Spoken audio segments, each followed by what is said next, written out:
Consiglio Comunale di Agrigento, ieri sera una seduta che si è conclusa con il nulla di fatto. Era importante non solo perché ha un costo, non solo perché è un appuntamento rivolto alla città, ma soprattutto perché si doveva parlare di rifiuti, della tanto famosa raccolta differenziata che è slittata nel centro storico e centro cittadino. Ancora una volta, dopo tante lamentele e disservizi, ci sono soluzioni che ancora non sono state trovate.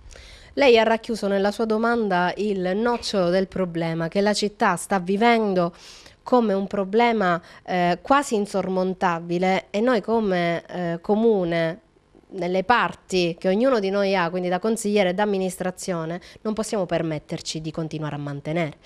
Ieri è stata una pagina penosa di questo consiglio comunale.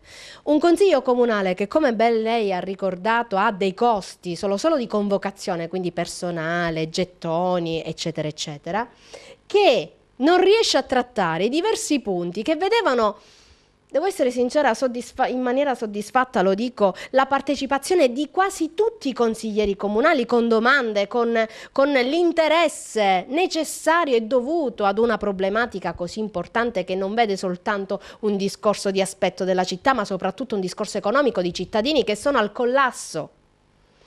Che cosa succede? L'assessore, il neo-assessore Nello Amel, abbandona l'aula, incurante in quel momento della mia richiesta al microfono, perché parlavo io al microfono, di rimanere perché era il suo compleanno, neanche fosse stato un 18°.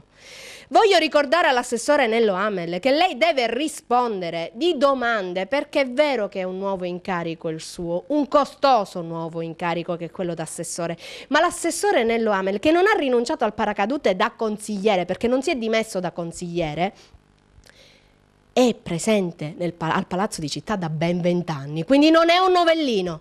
Assessore Amel, io le ho fatto una domanda in commissione e gliela ripeto.